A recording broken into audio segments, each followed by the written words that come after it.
우리의 하늘에는 언제부터 바람과 별과 달빛이 흘렀을까? 맨 처음엔 하늘도 땅도 없었어. 세상은 온통 암흑이었지. 그런데 생명의 여신 마고가 왔어.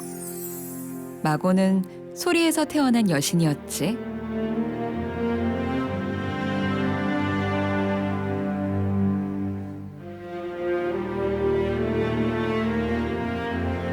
마고의 오줌은 풍요로운 강으로 흘러넘쳤고 마고가 손가락으로 긁어낸 흙들은 지리산, 소백산, 무등산 같은 큰 산이 됐어.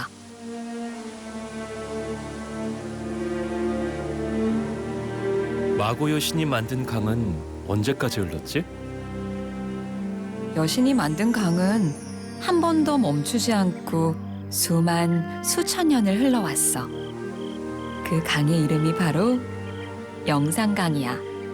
사람들을 웃게 하는 강, 사람들을 살게 하는 강.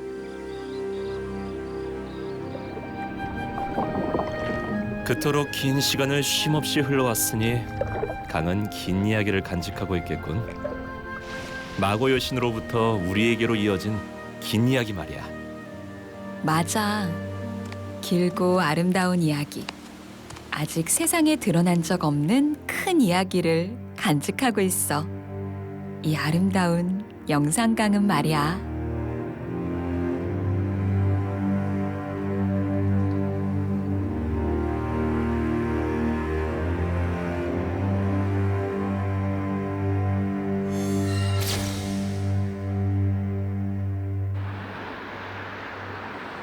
지금 우리가 사는 이 시간은 어떤 시대일까?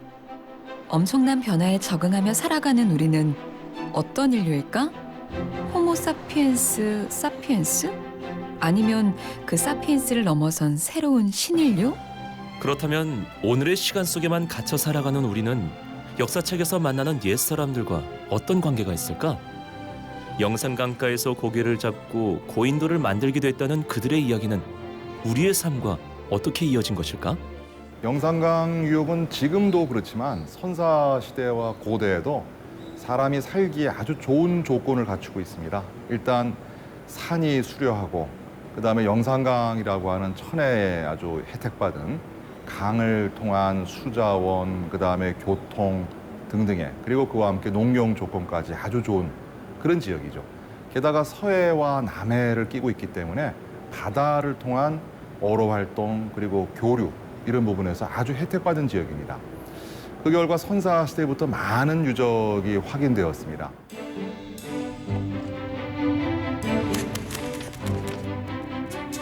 그럼 지금부터 영산강가에 살았던 사람들, 영산강의 옛 이야기를 시작해볼까? 영산강은 엄마의 젖줄처럼 모 생명들의 보고였어. 사냥하는 기술만 있다면 살기가 좋은 곳이었지.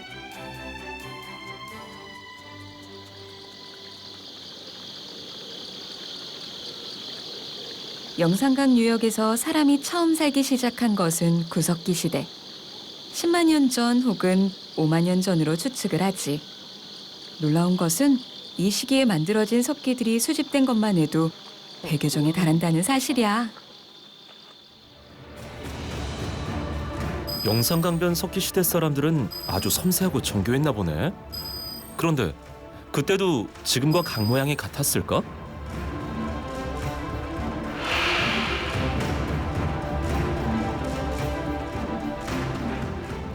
후기 구석기 시대의 한반도 지형, 영산강의 모습은 오늘날과는 큰 차이가 있었습니다. 지금은 이렇게 온도가 따뜻하지만 당시는 지금보다 6도가 낮았습니다. 지금부터 10,000년 전쯤에 이제 빙하가 녹고 온도가 따뜻해지면서 오늘날과 같은 영산강 모습이 보이기 시작합니다. 후기 구석기 시대. 그러니까 빙하기 때 영산강의 모습은 지금과는 아주 달랐다고 해. 빙하가 녹은 후에야 지금 영산강의 모습과 같아졌다는 이야기군. 강은 늘 같을 거라고만 생각했는데 말이야. 그래도 청동기 시대, 영산강 유역의 풍경은 아직도 그대로 남아있지. 전 세계 고인돌 6만 기 가운데 절반이 한반도에 있고 그 가운데 2만여 기가 이곳 영산강 유역에 있다니 놀라워. 비옥한 영산강변에서 바로 이 도구들로 청동기인들은 농사를 시작했고 먹을 것이 풍부해지니 인구도 더 늘어났을 거야.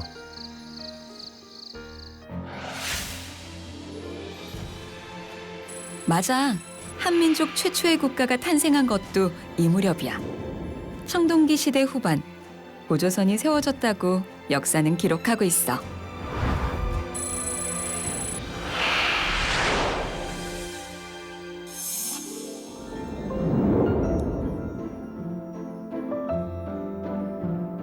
고조선에서 사만시대로 이어지는 이 시기, 영산강변에는 누가 살았지?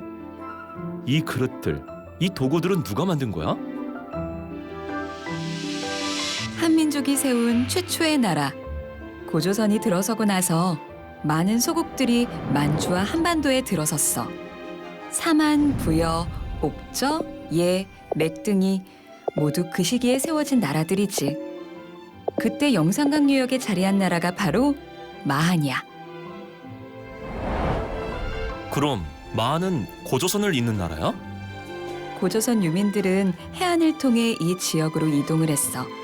기록에 의하면 이들은 모두 단군의 자손. 고조선의 맥을 이은 사만 가운데 규모가 가장 큰 나라는 마한이었다고 해. 제일 중요한 거는 그 지성묘 무문토기 사회의 그런 사회적인 그런 구조가 가장 오랫동안 안정적으로 지속된 데가 호남 지역이에요. 그 지성묘에 묻힌 사람이 뭐 연구자에 따라서는 무슨 족장, 우두머리라고 생각하지만 사실은 그게 아니고 여러 사람들이 협업해서 무덤을 쓰는 거 아닙니까? 그런 그 공동체 사회가 상당히 오랫동안 이 아까 호남 지역에 번성했다. 그런데 말이야, 왜 우리는 이토록 크고도 깊은 마한의 이야기를 잘 알지 못하는 거야? 왜 마한의 이야기는 교과서에서도 거의 볼 수가 없는 거지? 소위 중국에서는 우리나라 사만에 대한 이 얘기가 나온다 이겁니다. 거기에다 마한 변한, 마한 뭐 진한 변한 이래 가지고 그 구체적으로 뭘 어떻게 했다, 뭐 어떤 생활을 했다 이렇게까지 나오는데 왜 우리는 없앴을까요? 그것도 지금 참 의문스러운데 그래서 아예 보면 멀리는 단군에서부터 우리가 출발을 하면서도 그것은 일제를 통해 가지고 단군은 신하에 지나지 않는다고 부정을 했기 때문에 그것도 결국은 강복이 되고 난 이후에도 계속해서 신하로만 알아왔다 이거죠. 정말 이건 궁금한 거거든요. 옛날 사람들이 볼 때 도대체 우리는 어디 왔고 어디서 왔고 얼마나 살 수 있고 누구 어디로 가는지 하늘과 땅은 왜 만들어졌는지 정말 궁금하잖아요. 거기에 이제 민족의 정체성이 거기에 들어가서 하나를 세계관을 이루게 되는 건데 우리도 있었을 거예요. 사실 나라나 또 땅 같은 것들은 영원하지 않죠. 땅도 사라지고 나라도 국가도 사라지지만 그 땅에 살고 있던 사람들은 민족은 영원히 남아서 여기까지 온 거죠. 그러니까는 어떻게 보면 저는 마한이든 고조선도까지도 혁명으로 스쳐 지나가는 바람 같은 거라고 보고 있죠. 그러니까 영산강의 이야기는 우리가 잃어버린 뿌리에 관한 이야기로군. 맞아. 우리가 어디에서 왔는가를 묻는 이야기. 우리 문명의 시작에 관한 이야기야. 지금 남북한이 분단되어 있지만 현재 우리 남한의 정식 국호는 대한민국입니다. 바로 이것은 한이라고 하는 어떤 전통을 강조하는 것이죠.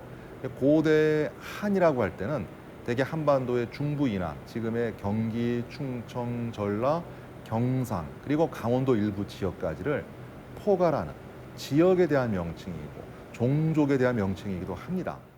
이제 우리를 한민족이라 그러죠. 우리나라 이름을 한국이라 그러고요. 우리가 사는 곳을 이제 한반도라 그럽니다. 그러니까 저기 한이라는 것이 우리를 지칭하는 것은 이제 쉽게 이해를 할 수가 있죠. 근데 일단 이 한이 우리를 지칭하는데 그 한은 무슨 뜻이냐? 이게 한국 그러면은 그 한국이 무슨 뜻이냐? 중국 그러면 그것이 모든 것이 한가운데 있다. 그래서 중국이고, 일본 그러면 해가 떠오르는 곳이다. 그래서 일본이잖아요.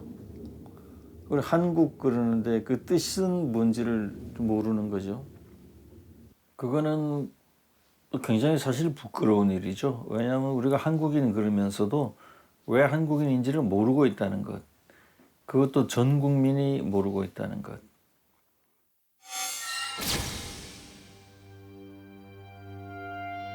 영산강 유역의 문화, 마흔에 관한 또 하나의 이야기를 시작할게.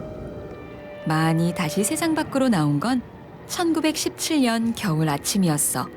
하필 눈이 쏟아지는군. 가만히 있자.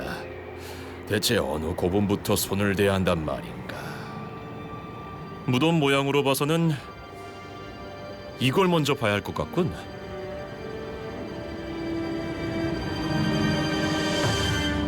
그래, 무덤 앞과 뒤가 다른 걸 보니 우리 일본 무덤과 제일 유사해 보이는군. 받으러 가기 전에 사진부터 찍어둬야겠어.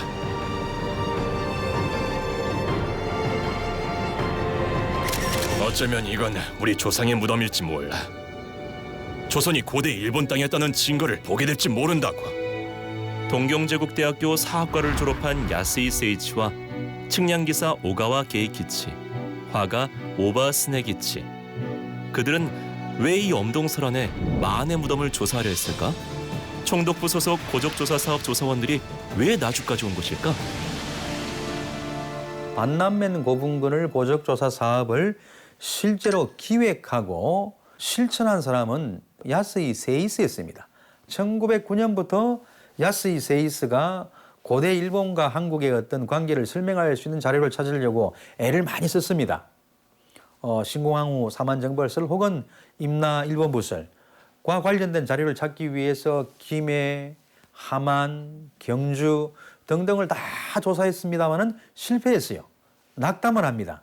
그런 차에 들려온 마한 지역, 즉 나주에 대홍관이 있다. 이런 것들은 정말 빅뉴스였겠죠.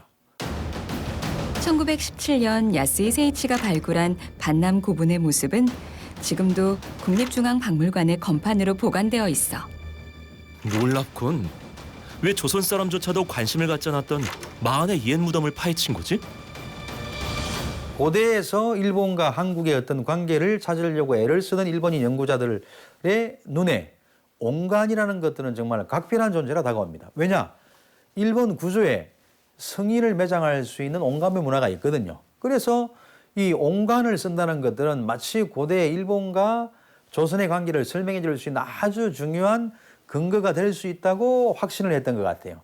그래서 이런 열악한 상황 속에서 원래 일반 조사 대상도 아닌 나주 반남면을 급하게 특별조사 지역으로 이렇게 선정을 해서 갔었던 것 같습니다. 나주 반남면 신촌리의 동산처럼 있던 고분에서 야스이 세이치는 일본의 역사를 찾으려고 했어. 마음이 급한 그는 1917년 12월 19일 고분의 외형을 실측하고 그 다음 날 발굴을 시작했지. 조선 땅이 고대 일본 제국의 소유였다는 증거를 찾아내겠다는 열망 때문에 무리수를 둔 발굴을 시작한 거야. 아니, 대체 이게 뭐야? 옹간들이 엄청나군. 토기들도 대단해. 그런데 야스이상, 저건 금관이 아닙니까? 스바라시! 금동 신발에 칼과 창까지! 아니 대체 이건 누구의 무덤이지? 하지만 결론은 야스이가 기대했던 것과는 달랐던 거지. 고대 외인의 무덤이 아니라 자취를 감췄던 마한 문명의 유물이 식민시대의 어둠 속에 모습을 드러냈어. 반남면 고분군을 조사하고 야스이는 놀랍니다. 왜? 외인의 무덤이라고 설명하고 그 다음에 외국 시대라고 설정한 만큼 야스이가 격동했었던 엄청난 발굴이었거든요. 그렇다면 일제가 발굴한 이 고분의 주인은 정확히 누구였을까? 내가 바로 이 땅의 주인이라고 선언하듯 당당하게 실체를 드러낸 유물들. 처음엔 다들 백제나 신라의 유물로 추정을 했지. 하지만 신촌리 고분에서 나온 유물들은 우리가 알고 있었던 어떤 나라의 것도 아니었어. 이 멋진 신발의 주인공은 아주 오랜 시간 동안 영산강 유역에서 살았던 새로운 세력의 수장이었지. 맞아. 고조선과 삼국시대로만 이야기되었던 역사의 빈틈에 이렇게도 아름답고 위풍당당한 환두 대도를 사용했던 엄청난 세력이 존재했다는 사실이 야스의 발굴을 통해 드러나게 된 거야. 다른 어느 쪽에서도 볼 수 없는 이런 대형 온관묘라고 하는 흙무덤 안에 일반 피지배층의 민중이 아니라 일정 지역을 통치했던 통치자들의 무덤이라고 생각되는 그런 위세품이 출토되기 때문에 이게 하나의 특색 있는 문명을 가지고 있으면서도 또 나름대로 독자적인 통치 권력을 상징하는 그러한 자료라고 생각이 되었기 때문에 그때까지 역사 기록에서 주목되지 않았던 영산강 유역의 마한문화에 대해서 관심을 갖게 된 것이죠. 그렇다면 대체 이 왕관의 무게를 견딜 수 있는 힘을 가진 세력, 역사책에는 단 몇 줄로 생략되어 있던 마한 문명의 주체는 누구였을까? 금동관은 기본적으로 다른 유물과 달리 격이 다르거든요. 당시 세력의 위세를 보여주는 것입니다. 더군다나 그 금동관이 출토된 이 신촌리 구호부는 다양한 지역에서 들여온 유물들하고 같이 출토가 됐거든요.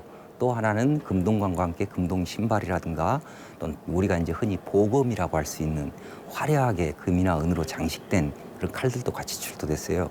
그래서 이 금동관이 가지고 있는 위상은 일반적인 다른 무덤과 다르다라는 것이고 아마도 그것은 이 지역을 전체로 통치했던 관할했던 그런 고대 지배 세력의 최고 수장의 무덤이다라는 것을 증빙해주는 유물입니다.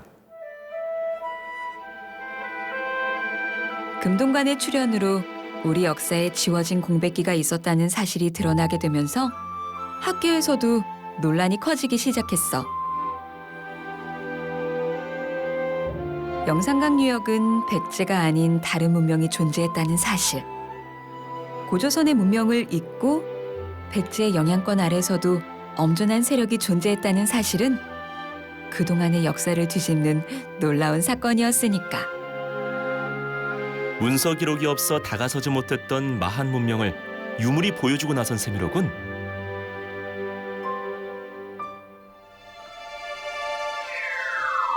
금동관은 백제왕의 하사품이라는 주장부터 마한의 독자적 문화라는 주장까지 마한에 대한 논란도 수면으로 올라왔어.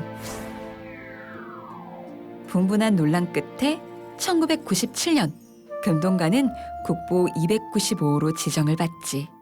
이 금동관은 우리 그 한반도 안에서 나온 다양한 금동관 가운데 보기 드물게 그 완벽한 형태를 갖추고 있고요. 또 늦은 시기에 만들어진 내관, 외관 일체형 금동관과는 다르게 내관과 외관이 분리되어 있는 특별한 구조를 갖고 있기 때문에 역사적인 고고학적인 가치가 특별하다고 인정됐던 그 결과였을 것이라고 생각을 합니다. 6세기의 마한 금동관이 21세기의 트럭을 타고 이동하는 진풍경이 2013년에 벌어지지. 맞아. 2013년 나주박물관이 세워지면서 그동안 국립중앙박물관에 보관되어 있던 금동관이 고향 땅으로 돌아오게 됐어. 먼 여행을 마치고 제자리를 찾은 거지.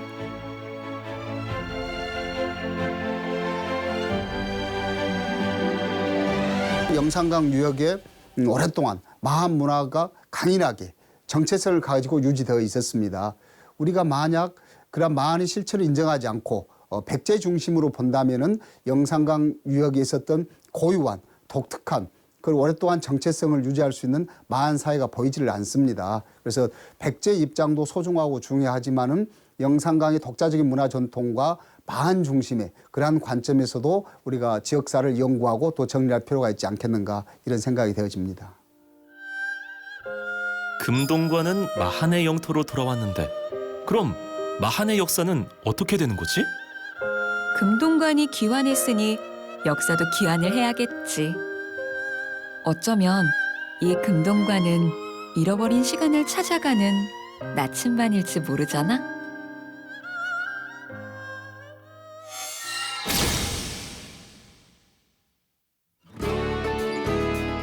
그럼 이제 마한 속으로 더 깊이 들어가 볼까?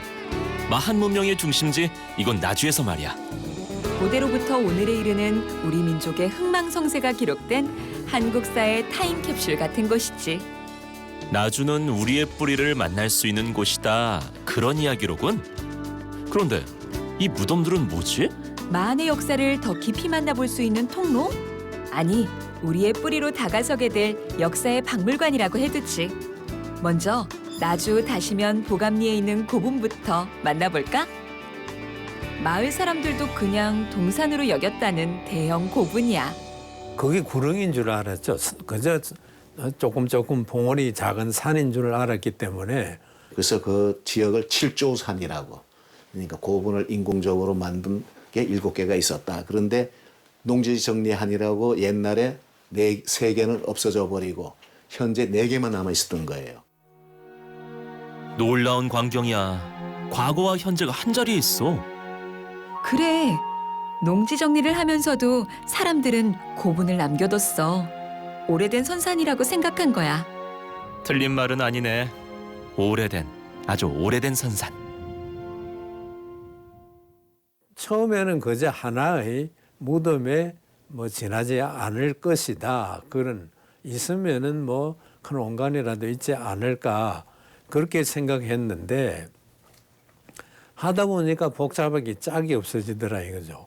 처음에 그 석실에 들어갈 때는 놀란 거는 사실이죠. 왜냐하면 보통 나도 참 고분들을 많이 조사를 하고 했지만은 석실 안에 온간이 들어있다는 거는 상상도 못했거든요. 1996년 영산강 유역 정비 작업 도중에 발견된 보감리 3호분. 2년 동안 발굴이 이뤄졌지. 그런데 하나의 봉분에는 41개의 무덤이 숨어 있었어. 조사에 참여했던 전문가들도 충격에 사로잡혔어. 이게 하나 특징이 모든 그 무덤 형식을 망라하고 있다 이겁니다. 뭐냐면은 작은 원간에서부터 큰 원간, 그 다음에 그 돌방을, 소위 돌방 무덤은 소위 백제식이죠. 백제식, 그 다음에 마한식의 대원간, 그리고 특히나 소위 사람을 놀라게 했던 것은 일본 구주 지역 쪽에서 많이 나오는 무덤 형태의 그러한 돌방 무덤이 느닷없이 나타났더라 이겁니다. 뭐 그게 묻혀 있더라 이거죠. 온갖 형태의 무덤이 다 들어있던 보감리 고분을 두고 학계에서는 지하에 묻혀있던 고대 블랙박스가 열렸다고들 했지. 대개 우리나라 고대 무덤들은 돌로 무덤의 내부를 쌌습니다. 그리고 나무로 만든 목관이 그 속에 들어갔던 것이죠.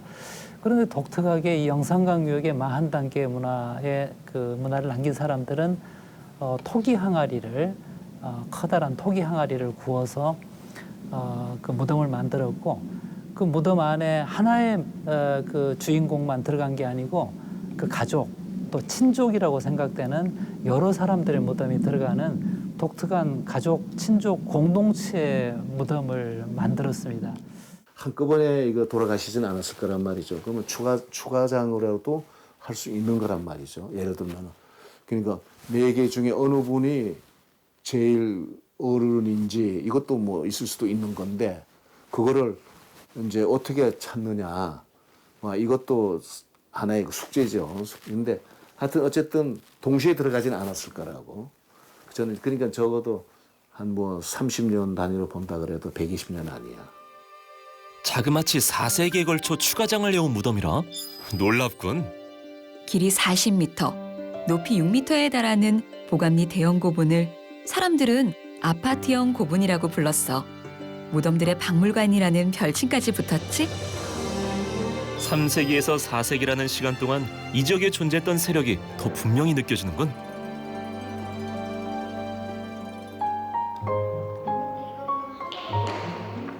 특히 이 금동 신발은 지금까지 발굴된 금동 신발 유물 가운데 가장 온전하고 가장 화려한 형태였어. 바닥에는 물고기 문양이 새겨져 있어.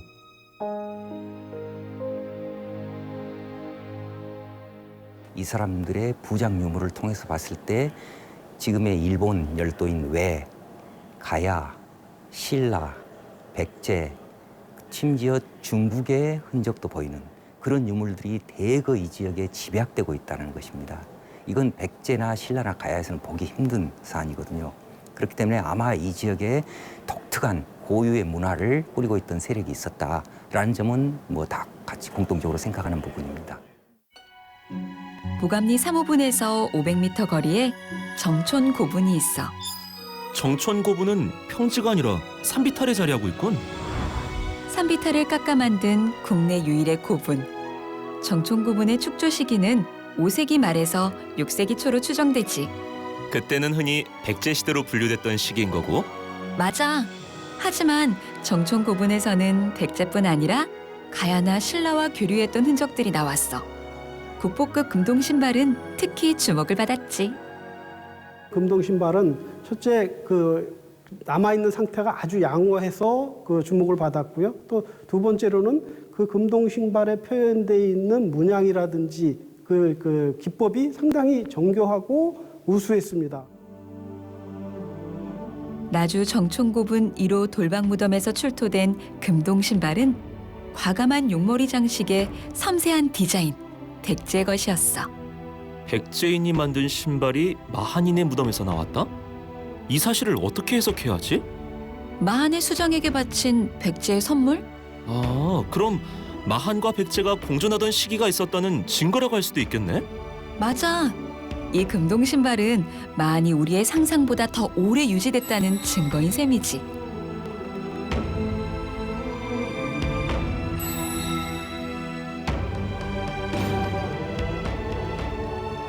지금 정촌고분의 연대라든지 피장자가 과연 언제 어느 때 사람인 거냐 하는 부분에 대해서는 그런 여러 가지 관계들을 고려를 해봐야 되겠죠. 그런데 정촌고분에 나타나고 있는 무덤의 구조라든지 아니면 유물의 상태로 봤을 때는 마한에 있었던 영산강 유역에 있었던 토착 세력의 무덤일 거라고는 생각이 되지만 어쨌든 백제의 영향을 받아서 변화되는 과정 속에서 있었던 그런 시기의 유력자의 무덤이라고 생각이 들죠. 거대한 독을 겹쳐서 만든 대형 옹관묘. 성인 남자가 들어가고도 남는 영산강 유역의 이 거대한 옹관묘는 마한인들이 남긴 가장 뚜렷한 발자국이야. 그런데 말이야, 어쩐지 이 용관들은 평화로워 보여. 어째서 이런 느낌이 드는 걸까? 고대 영산강 유역의 유적들을 발굴을 하다 보면 굉장히 흥미로운 점이 있습니다. 그것은 뭐냐면 고구려나 백제나 가야, 신라 지역과 달리 무덤이라든가 이런 또 주거지 유적에서 무기가 잘 안 보입니다. 무기가 안 보인다는 것은 당시에 그 무기를 사용할 일이 없었다는 거죠. 즉 다시 말해서 갈등, 전쟁 이런 게 없었다는 것이죠. 넓은 평야를 가지고 있었고 당연히 풍부한 산물이 있었겠죠. 그러다 보니까 이 농산물이라든가 여러 가지 산물을 두고 서로 싸우는 또 투쟁하는 그런 것이 없었다는 거죠. 굉장히 평화로운 사회였습니다. 그러니까 다시 정리해보면 물산이 풍부한 영산강 유역은 마한의 중심지였고 이곳 사람들은 마한의 고분을 놀이터 삼아 자랐고 그 옆에서 농사를 지으며 마한의 역사를 이어온 거네. 맞아. 그저 옛 선인들의 선산이거나 뒷동산인 줄로만 알았던 영산강 유역의 고분 속에는 우리의 뿌리를 알려줄 마한 문명의 증거들이 들어있었어. 거대한 옹관묘를 만들었던 마한 제국의 문명. 그렇다면 왜 54개 마한 소국 가운데 유독 영산강 유역에서만 이렇게 거대한 온관을 빚어 무덤을 만들었던 것일까? 영산강 유역의 마한 세력은 대체 언제까지 그 세력이 유지됐던 거야? 아직 수수께끼는 많아. 하지만 고조선 문명을 이어받은 영산강 유역의 많은 사람들이 백제와 함께 공존하던 시기가 속속 나오고 있어. 마한 세력의 크기와 위세를 알 수 있는 증거도 확인되고 있지.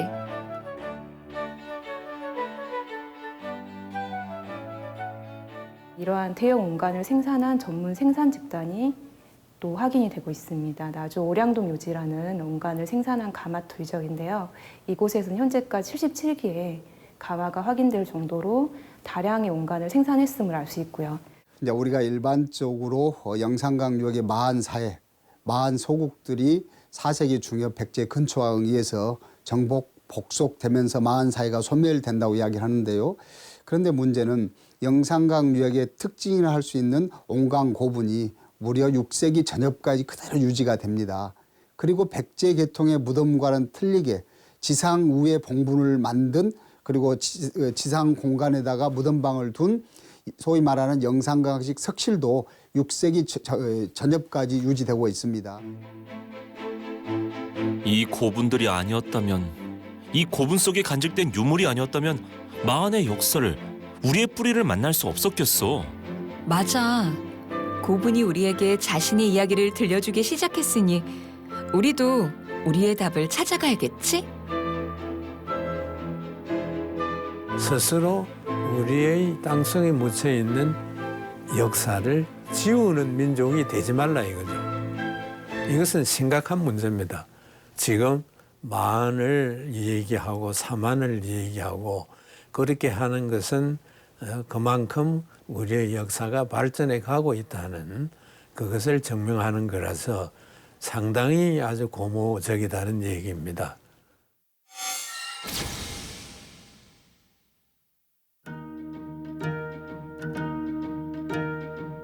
마한은 곧 영산강이고 영산강은 곧 마한이다. 지금까지 마한 이야기를 엿보고 난 소감이야. 그럼 이 말은 어때? 마한인들은 영산강을 먹고 살았다.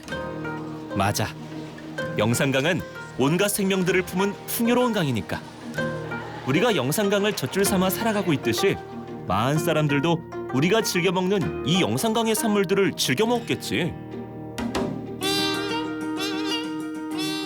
대한민국이 이렇게 70% 이상이 산악인데 나주나 이런 데 가서 보시면 아시겠지만은 뭐 절반 가까이가 이렇게 평야지대잖아요. 그러니까 그 강유역의 충적토들이 비옥한 그런 농사짓기 딱 좋은 농가 들판이 많으니까 거기에서 푸성기며 곡식이며 과일이며 이런 것이 엄청나게 나니까 기본적으로 이 영산강 유역의 땅이라는 것이 음식 문화를 발달시킬 수밖에 없는 다양성 자체가 존재하는 것이고.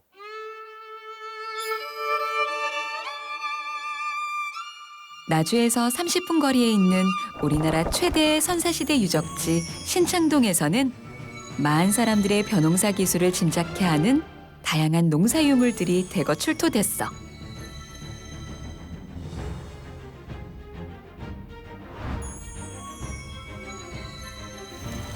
마한 사람들은 저 시루에 무엇을 쪄서 먹었을까? 요새 이제 뭐 셰프들이 많아가지고 그 여러 요리를 하고 있지만 그러나 요리보다 더 중요한 것은 그런 음식이 언제부터 기원하는가 이게 매우 중요하죠. 신창동 사람들은 그러한 이제 쌀, 뭐 보리, 밀 이러한 종류뿐만이 아니라 뭐 가래나 호두 이런 소위 이제 견과류 그리고 뭐 산 배나무랄지 기타 등등의 이제 그 식재료 그다음 쑥이랄지 이런 그 우리들이 나물로 먹는 자료들도 나오고 있고요. 영산강은 아무래도 바다하고 이렇게 육지하고 그 민물과 썰물이 교차하는 것이에요. 그러면 민물과 썰물이 교차한다는 뜻은 강한 생명력을 주거든요. 그리고 특히 어류들은 민물에 와서 사는 경우, 숭어라든가 뭐 웅어라든가 뭐 이런 물고기들은 여기 와서 알을 낳고 새끼를 부화시킨 후에 그걸 다시 바다로 가거든요. 이게 그렇기 때문에 여기가 최적의 환경을 갖고 있는 거죠. 강과 바다가 이어졌던 영산강에서는 그야말로 가장 귀하고 맛 좋은 고기들이 잡혔어. 지금도 강태공들에게 영산강은 로망이야. 낚시를 좀 하는 사람들은 영산강의 풍요로움을 잘 알고 있어. 우리 전라도에서는 이 웅어라고 그럽니다. 지금 이게 고단백인데 굉장히 맛이 담백하고 아주 사람 몸에 좋은 거예요. 이 웅어는 임금님께 올린 진상품이었어. 우리가 보면 뭐 어팔진미니, 소팔진미니 이런 말을 하는데 그 진기한 맛의 어떤 음식들이잖아요. 그럼 그걸 다 보면은 무슨 뭐 어팔진미도 보면 홍어나 민어나 막 이런 게 들어간 게 아니에요. 다 숭어나 자라나 뭐 웅어, 뱅어. 팔진미는 영산강 유역에서만 나는 특별한 물고기 요리를 말해 좁은 물에 잡히는 또랑참깨, 황룡강 잉어와 몽탄강의 숭어, 최고의 보양식 자라, 봄철의 별미인 뱅어와 맛 좋고 힘 좋은 수문이 장어, 구진포의 웅어와 복바이 복어가 바로 팔진미야. 그리고 소팔진미는 마찬 그 말 그대로 이렇게 채소. 근데 채소도 뭐 무, 배추, 시금치 이런 게 아니잖아요. 호박 이런 게 아니라 굉장히 그 좀 독특한 것들. 거기는 생강도 들어가고 무슨 또 뭐 참기름도 들어가고 녹두죽도 녹두묵 같은 것도 들어가고 그다음에 열무도 들어가는데 근데 딱 어느 한 지역의 열무야. 크게 안 자라고 작으면서도 맛이 잘 드는 이렇게 굉장히 특산품이죠. 그러니까 그런 맛들이 존재했다라는 그러니까 일단 기본적으로 식재료와 그다음에 그 소금이란 염장 그리고 이제 그런 강과 바다 들판이 주는 그런 혜택들로 식문화가 발달할 수밖에 없었던 그런 것이죠. 대동 여지도에는 영산포 포구 수심이 3장, 그러니까 9m에 달했다는 기록이 있어. 영산강의 옛 포구들은 오랜 역사를 지닌 포구의 음식 문화를 그대로 보여주고 있지. 그 대표적인 곳이 바로 흑산도의 홍어배가 드나들었던 영산포구야. 그래서 영산포구에서 홍어 삼합이라는 명품 요리가 탄생한 거로군. 맞아. 목포 앞바다 70여 개 섬에서 생산되는 해산물들이 이 영산강을 통해 육지로 왔으니 포구마다 얼마나 많은 음식들이 발달했겠어.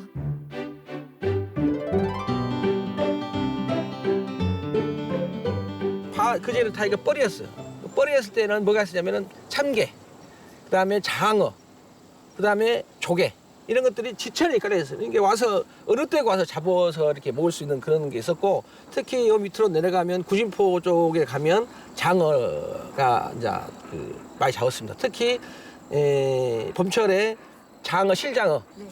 구진포 지역에가 장어집이 이렇게 장사를 시작하고 그게 성업이어서 나주 대표 음식으로 발전할 수 있었던 것도 아마 이 연산강이 줬던 특혜가 아니었는가 그렇게 생각을 해봅니다.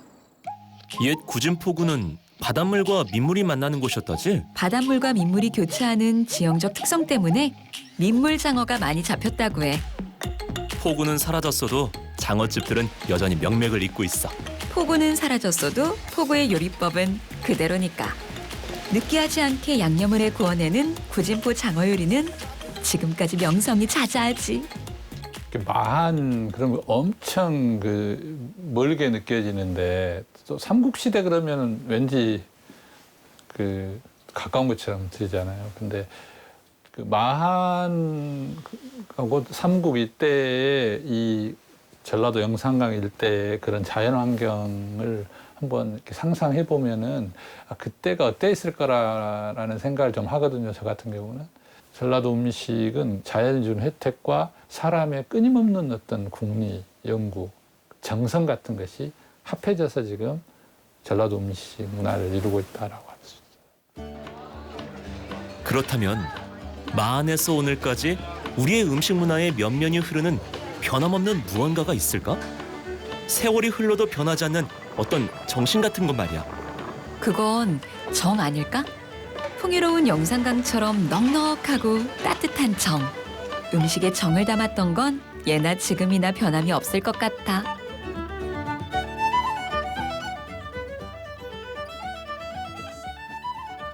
1995년과 97년에는 마한의 생활상을 살펴볼 수 있는 유물들이 출토됐어. 기원전 1세기 무렵의 천조각인 마직물과 비단이 나온 거야. 신창동에서는 이제 직조 도구가 우리나라에서 처음으로 이제 나오게 된 것이죠. 그러니까 가락바퀴, 그러니까 실을 빼는 도구들은 신석기 시대 이후에 우리나라 거의 대부분 유적에서 나오고 있지만 실제 실을 빼서 이렇게 이제 교차를 시켜서 천을 만드는 이러한 용도의 도구는 아직 나온 예가 없었어요. 실제 신창동에서 생산된 소위 삼배, 마직물, 그리고 견사, 견직물이 두 종류가 나왔어요. 그래서 우리나라에서 이제 그 소위 천 생산의 메카면 신창동이고요. 특히 마직물 외에 여기서 나온 게 이제 비단, 소위 견직물이 나왔는데 1995년에 출토된 이 마직물 조각은 한반도 최초의 마직물이라고 해. 직조 도구가 나온 적은 있었어도 천조각이 나온 건 처음이었지.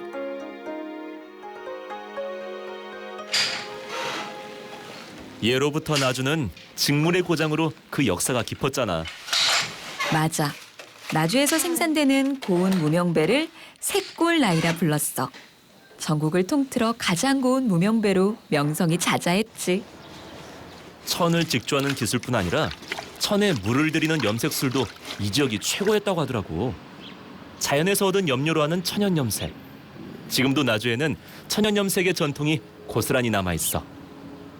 이 색골라인은 아주 비단처럼 고운 무명천을 말하거든. 거기에 쪽염색을 하는 염색과 직조, 염직 문화가 이렇게 발달됐던 것이죠. 그래서 우리가 쪽빛바다, 쪽빛 하늘 그렇죠. 바로 그쪽이 지금 가을 하늘처럼 높은 하늘, 또 깊은 바다, 뭔가 형연할 수 없는 그 색이거든요. 이 자연의 색. 마한 문화의 빛깔을 이제 조금은 알 것 같아. 그 빛깔은 우리 가까이에 있었어. 그래, 이렇게 생생하게 깊고 아름다운 울림으로 말이야.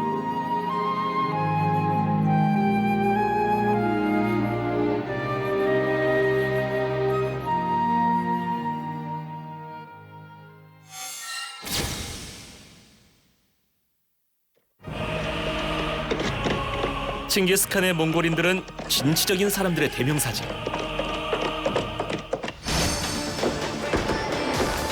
삼바 춤을 추는 브라질인들은 열정의 끝판왕들이고,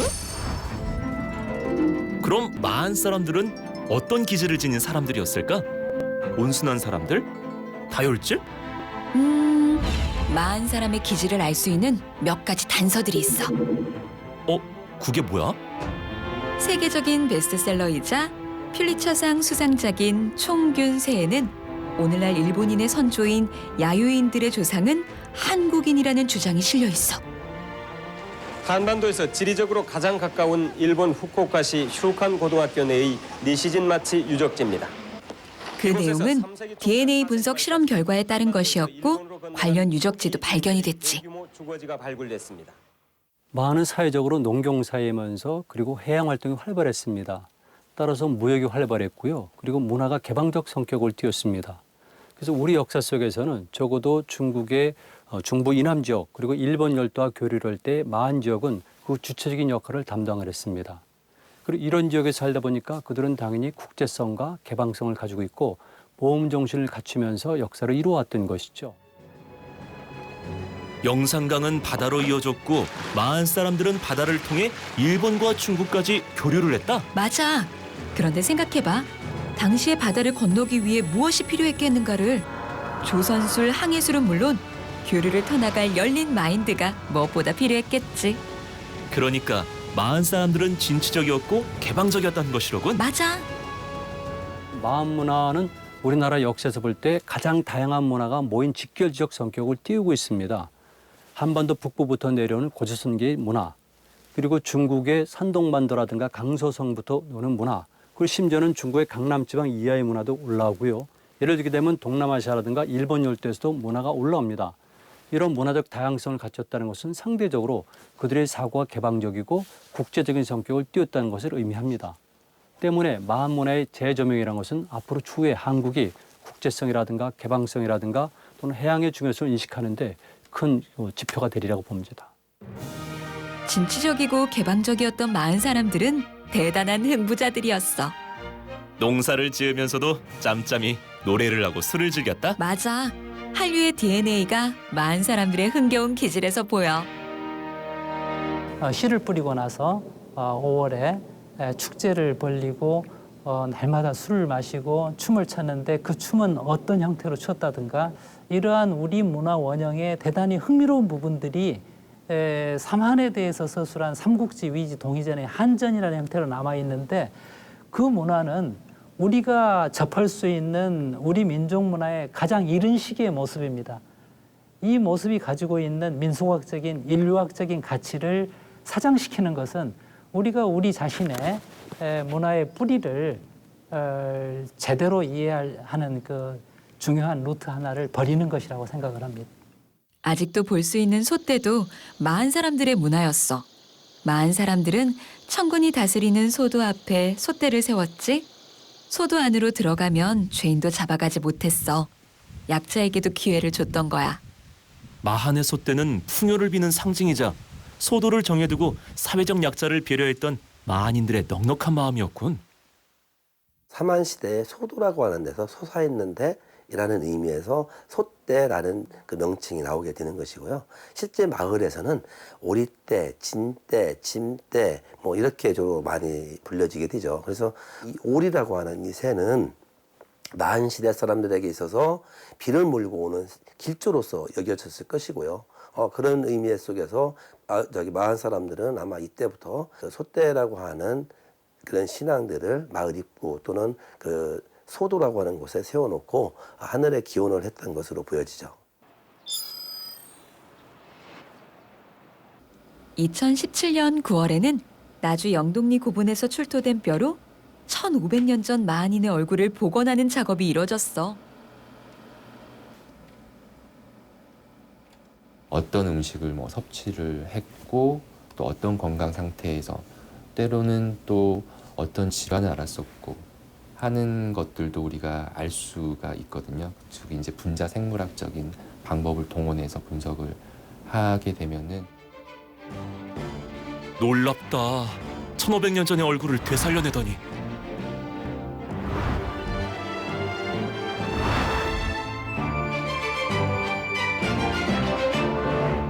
과연 이분은 어떻게 사셨고 인생은 어땠었고 또 지금은 또 어떤 또 후손들에게 유전자를 물려줘서 또 어디서 그 후손들 살아갈까라는 더 많은 궁금증을 저한테 이렇게 남겨주죠. 땅속의 얼굴을 되살려내듯 마한의 역사로 우리는 더 다가설 수 있을까? 어쩌면 마한의 다가서기, 아니 우리 안의 마한 찾기는 이미 시작됐는지 몰라. 이 영상강을 통해서 말이야. 그래, 영상강이 길이 되어줄 거야. 그 옛날 마한인들에게 그랬듯 오늘의 마한인인 우리에게도 말이야.